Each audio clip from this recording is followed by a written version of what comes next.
Right, hari ni kita trip Temi dengan Apis dengan Abang Gaddafi. Port rahsia. Tapi hari ni kita pakai Kadoku Skepter. Kita nak test rod Kadoku. Yang ni 5 kaki 6, 615 lebih. Satu lagi 6 kaki 817 lebih. Alright, kita test dua rod ni. Jom, lancar.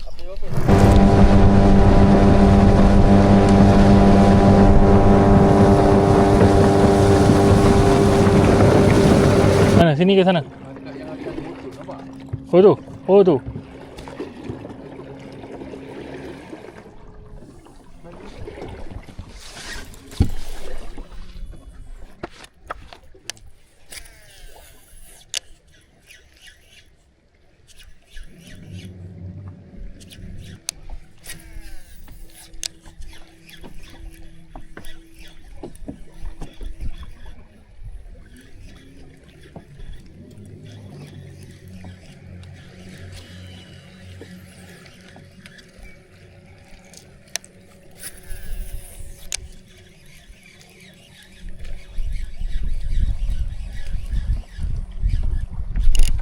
Oh, kena. Kena. Ada.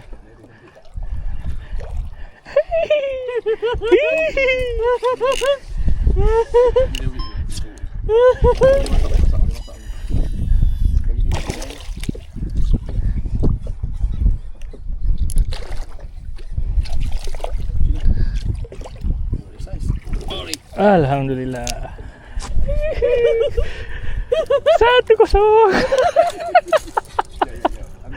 Sedap udah ketuk tu.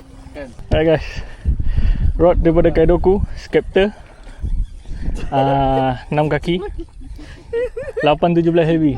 Alright, kita dapat Temi. Ini saiz berapa? 45 ada ni. 40 lebih lah ni.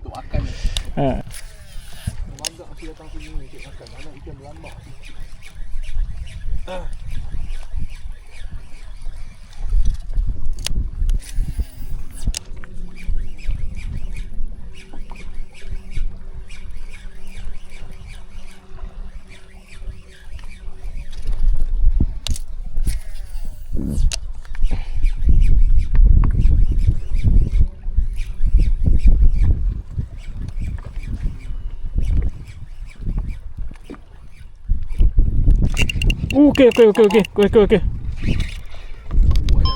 Kat tepi dia meh.